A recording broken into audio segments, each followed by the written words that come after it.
қолымдағы бұл тәж. Қазір осы тәжді сіздерге кигізе отырып, мен сіздерге бір жылы лебізімді немесе сіздер туралы бір жақсы қасиеттеріңізді айтатын боламын. Мысалға, сіздер де сол үрдісті жалғастырып, соңына шейін қыздарға кигізіп шығастырмастар. Жарай ма? Мысалға, Нұрай, сіз өте әдемісіз.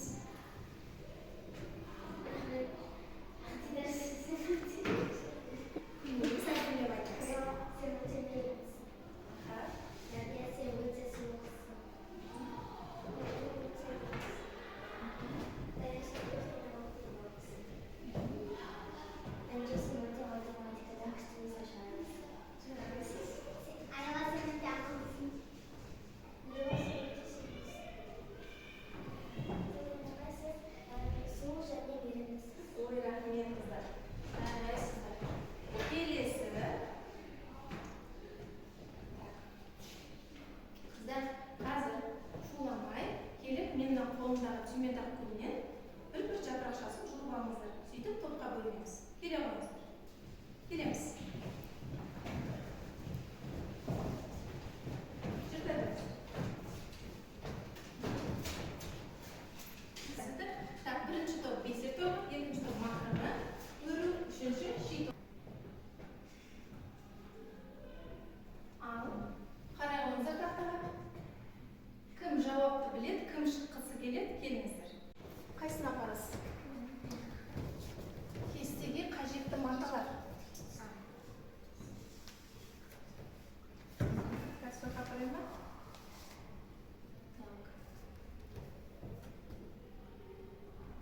Келесі, кім шығады? Тезірек. Кім келесі?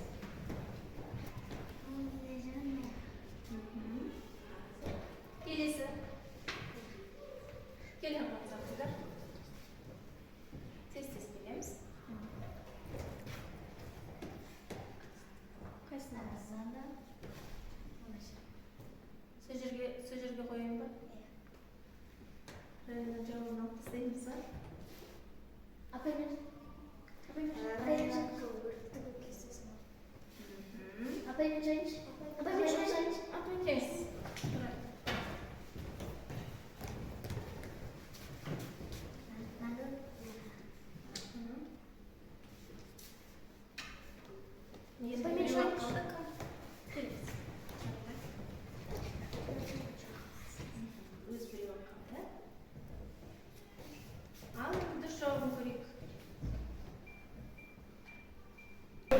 осы суретке қарап, қандай ассоциация болады?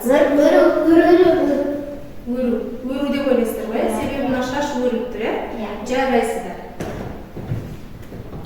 Бүгінгі сабағымыздың тақырыбы қыздар, өру өнері, өру түрлері, материалдар және құрал жабдықтармен танысу.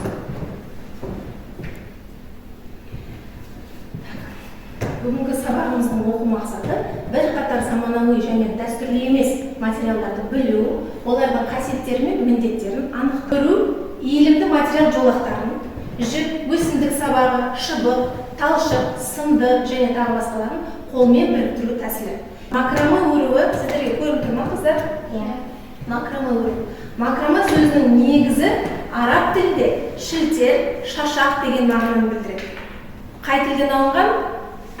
Араб тілінен алынған шілтері немесе шашақ дегенді білдіреді. Макрама жіптерді немесе бауларды арнайы тәртіппен түйіндеу арқылы, яғни әртүрлі байлау арқылы әртүрлі өрнек шығаруға болады.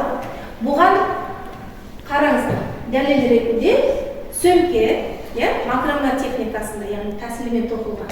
Мынау не бізде? Гамак. Қазір бізде хит болады, гамак тоқуға болады, немесе әшекей бұйымдар. Бұл жерде білезіктер, көріп тұрсыздар, түр түрінен. Моншаға араластыруға болады. Бұл өрудің басты ерекшелігі қолмен тоқылады деп. Түсінікті ғой, Келесі бисерден өру. Бисерден өруді барлықтарыңыз көрген боларсыздар, Бисерден өру бұл бисер түрлі түсті кішкентай шыны моншақтар. Бұлардан неше түрлі әртүрлі әшекейлер, гүлдер, кәдесыйлар жасауға болады. Міне көріп тұрсыздар, әшекей бұйымдарын алқа жасаған моншақ. Ірі моншақтардан да бисердің әдісімен тоқуға болады екен. Мынау бисердің өзінен тоқылған кәдесі, құмырадағы. Бұған қажетті құрал саймандар ине, жіп, қайшы, сым. газет түтіктерінен тоқу қыздар бұл экологиялық таза және шығармашылыққа толық өнер түрі. Бұл техника ескі газеттер мен журналдарға екінші бір өмір бергендей болады. Неге? Себебі газеттерді, журналдарды біз оқып қойған екен, олар бізге қажет емес, дұрыс па? Біз оларды екінші рет пайдалану үшін, әртүрлі әдемі әшекейлі бұйымдар жасау үшін біз олардан осындай түтіктерді жасап алып, арасына біз орап, сым біз орап, бұрайып отырып, соңын желімдеу арқылы осындай түтіктер шығарған болады. Және де осындай көп түтік жасап алып, осындай қорапша, адам мүсіндері, яғни қуыршақтар, құмыралар жасауымызға болады екен. Бұған қажетті құрал саймандар, газет пен журналдар, қайшы, жіңішке, ұзын біз, яғни мынаны орау үшін қолданылады ол біз, және желіп. Атлас, органза немесе мата таспаларын қолданып, әдемі және түрлі түсті бұйымдар, әшекейлерге жасау техникасы.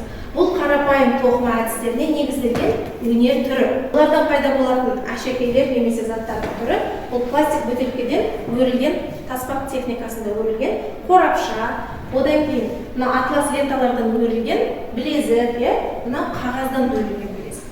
Ши тоқуды барлықтарыңыз білетін боласыздар, біздің ата-бабаларымыз кеңінен пайдаланған. Қазақ халқының қолөнер саласында ши тоқу, оған боялған, түрлі түсті жүн орап, өрнектеп, безендіру ісі ғасырлар бойы қалыптасып, келе жатқан ұлттық өнері болып танылады. Қазақ шеберлері ши бұйымдарын үш түрге бөлген. Қандай? Қазақ халқының қолөнеріндегі шилердің түрін ақ ши, орау ши, ораулы ши, шым ши деп жіктеген. Қолөнер ісінің бұл түрі арзан, әрі төзімді және тұрмыс тіршіліктің барлық саласында кең қолданылады. Киіз үйдің әбзелдерінде, ыдыс аяқты жапқыш ретінде, жаңағы сүзбені сүзгі ретінде, киіз үйдің астында жаңағыдай жеріне төсеніш ретінде қолданған. Оның қолдану аясы өте кең болады. Және стрём деген ойын ойнаймыз. Қауіпсіздік ережесін қайталау мақсатында. Жарай ма? Нормба стрёмға айтасыздар.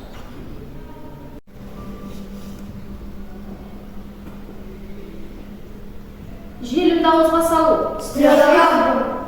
Дұрыс. Тігіс тігіп отырған адамды алаңдатпау.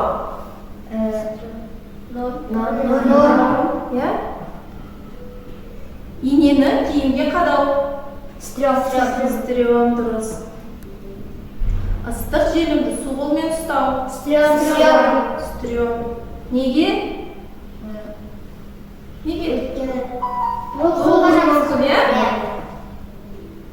Инені тістеп отыру. Стрём. Қайшыны лақтырып ойнау. Стрём. Неге? Дұрыс айтасыздар. Қайшыны біреуге бергенде жабық күйінде беру. Норм. Қайшыны қолда ұстап жүгіру. Дұрыс. Сымды, бисерді моншақта ауызға салу. Неге? Қойыларыңыз мүмкін, жарайсыздар. Естеріңізде бар екен. Жеке жұмыс бірінші тапсырманы орындаймыз. Кинометафора әдісімен қазір сіздерге видео қосамын.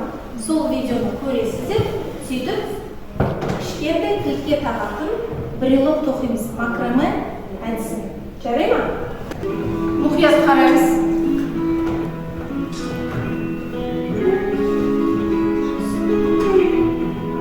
Оң жықты үстіне қойған.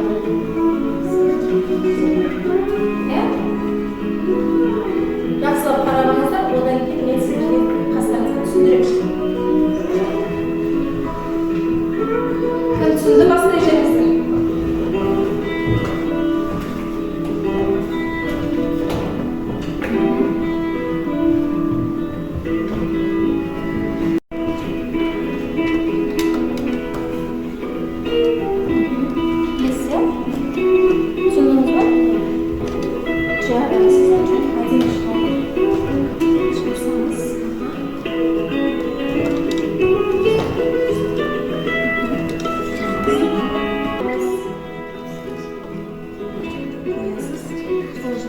Астына шығарасыз.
biledi?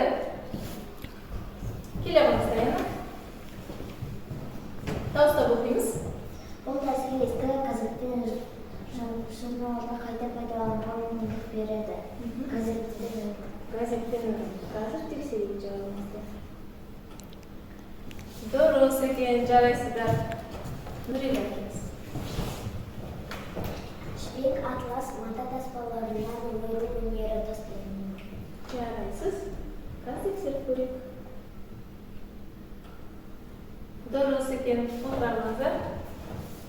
Так, келесі. Түрлі түсті кішкентай шыны моншақтар бесер.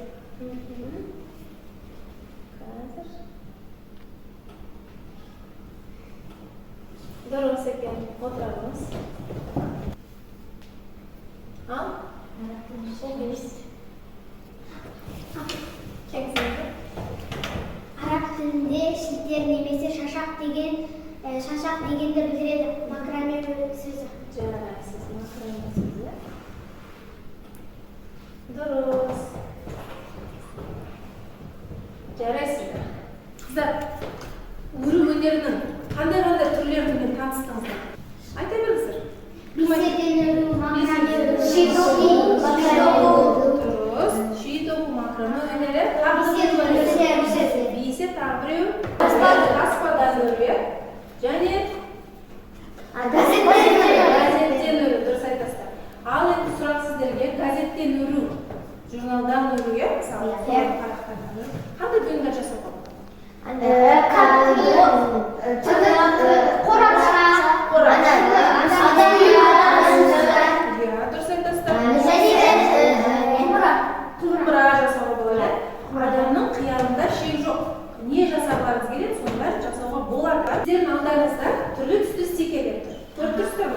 Қызыл, жасыл, сары. Егер де және де тақтада біздің 3 әжеміз тұр. Ол әжелеріміз шарф тоқылады, яғни мойын орағыш тоқылады. Сіздер қазір ол әжелеріңізге көмектесулеріңіз керек. Қалай? Егер де сіздерге сабақ түсінікті болса, сұрақ жоқ болса, сабақ жалпы ұнаған болса, онда жасыл стикерді алып, жасыл мойын орағыш тоқылған әжемізге тоқуға жәрдем береміз. Ал егер де сабақ түсінікті, бірақ аздаған сұрақтарыңыз болса, кейбір жер түсініксіз болса, онда сары стикерді алып, сары мойын орағыш тоқып отқан әжемізге тоқуға жәрдем береміз. Ал егер де мүлдем сабақ ұнамаса, мүлдем бәрі түсініксіз болып, сұрақтарыңыз өте көп болса, онда қызыл мойын орағыш тоқып отқан әжемізге мойын орағышты бітіруге жәрдем береміз. Ал стикерлеріңізді алыңыздар, менің алдымда тұрған магниттерді алыңыздар, сөйтіп әжелерге жәрдем береміз. Бір-бір магниттерді